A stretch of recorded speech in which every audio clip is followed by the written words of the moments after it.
Hi, I'm Ella, a 28-year-old marketing professional, and I've been dreaming of my perfect wedding since I was a little girl. But let me take you back to the moment everything changed, the day my world turned upside down. Growing up, I was always the responsible one.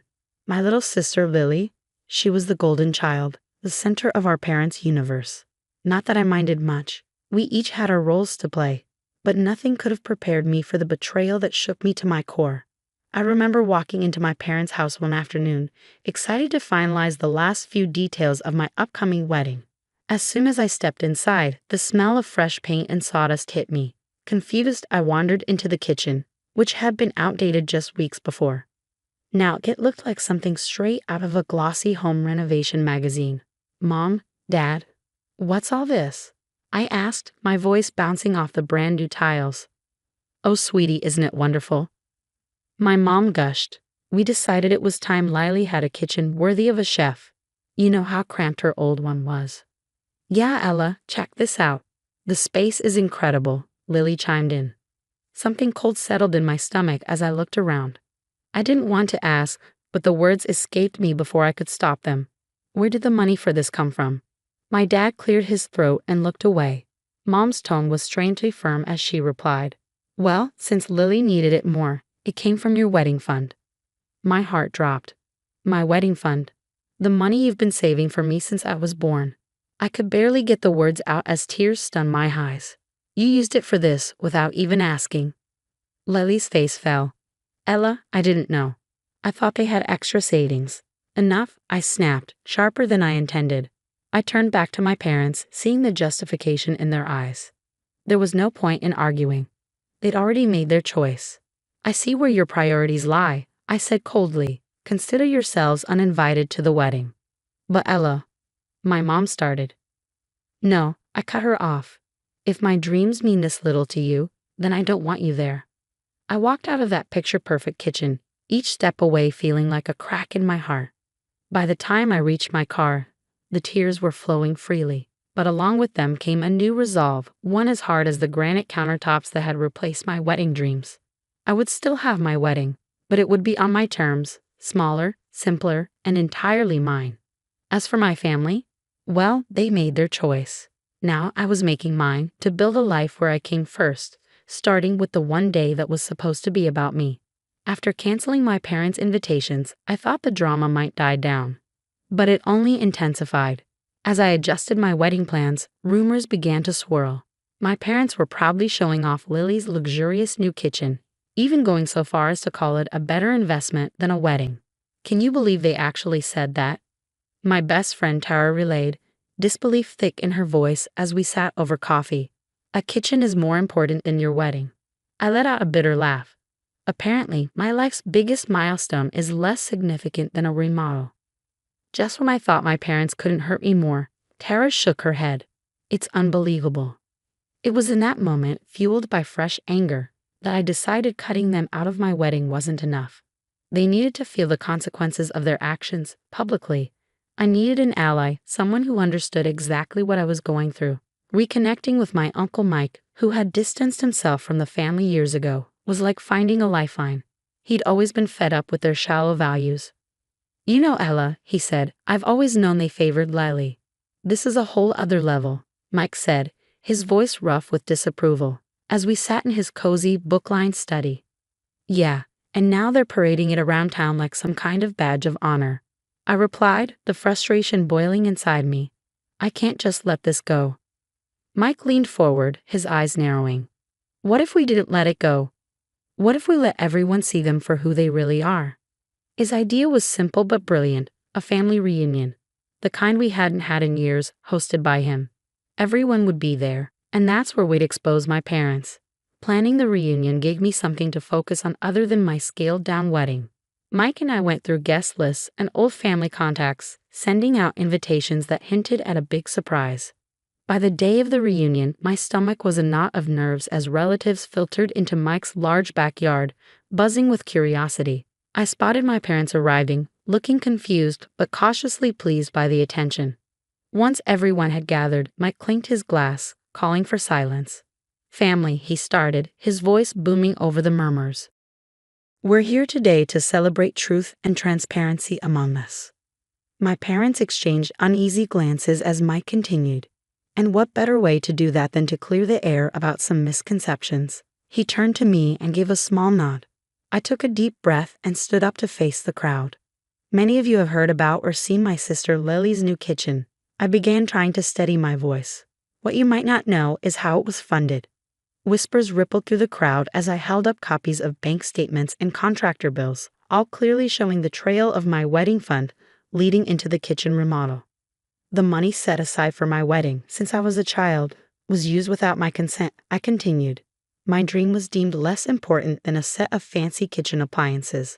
Lily looked mortified, staring at her feet, while my parents' faces flushed a deep shade of red. Mike took over, his voice stern. We stand for fairness and support in this family, he said. Today, we've seen a clear example of the opposite. Let's think about what that means for us as a family moving forward. Why would your own parents do that? An aunt called out, disbelief in her voice. It seems fairness was overlooked in favor of necessity as they saw it. I replied, the bitterness of the words heavy on my tongue. Lily, her face flushed with embarrassment, stood up. I didn't know, Ella. I swear, I didn't know they used your money. It's not just about the money, Lily, I said, my frustration breaking through. It's about trust, respect. Our intention was never to hurt anyone, Dad interjected defensively. Lily needed help, and we made a tough call. A tough call. I couldn't mask the incredulity in my voice. What about my wedding? What about my dreams? The relatives shifted uncomfortably, the mood growing more tense with each passing second. Seems to me, an older cousin spoke up, you thought only of one daughter. What about Ella? Yeah, how do you justify choosing between your children like that? Another chimed in.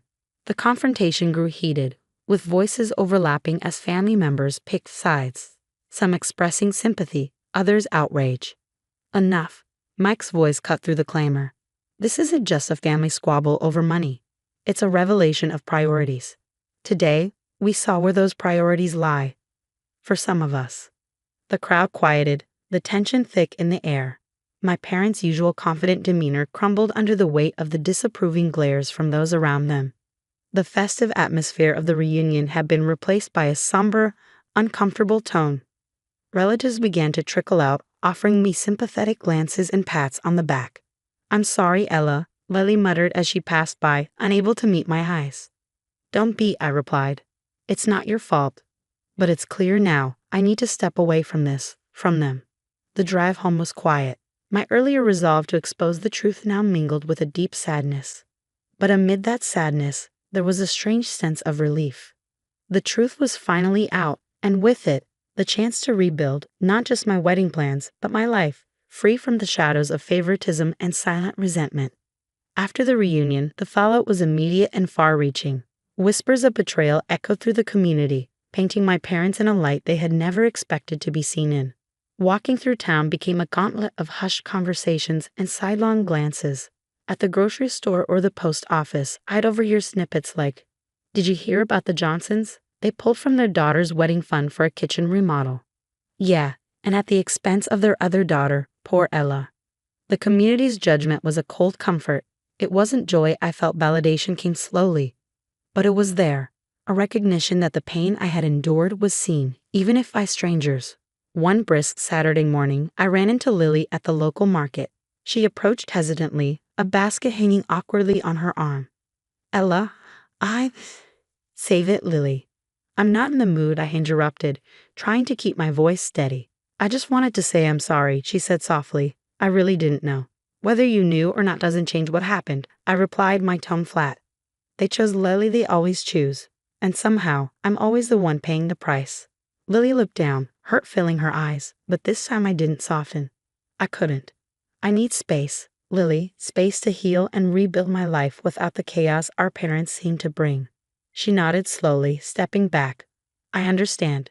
If you ever, just know I'm here." I watched her walk away, her shoulders slumped, mirroring the weight I had carried for so long. But I felt lighter, stronger. Months trickled by, and rumors of my parents' misfortunes began to reach me. Their once thriving boutique, a cornerstone of their social lives, was faltering. Regular customers, once charmed by their hospitality, now saw through them.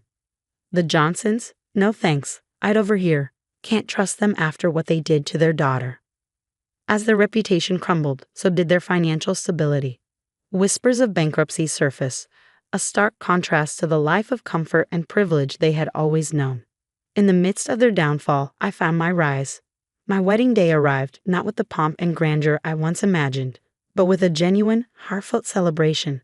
The venue was smaller, filled only with close friends and the few family members who had stood by me through it all. Every moment was a stitch mending the fabric of my self-worth. "Congratulations, Ella," Uncle Mike toasted, his eyes twinkling with pride. "Here's to new beginnings and true happiness." The reception was filled with laughter and dancing, the air light with the scent of jasmine and the soft glow of fairy lights.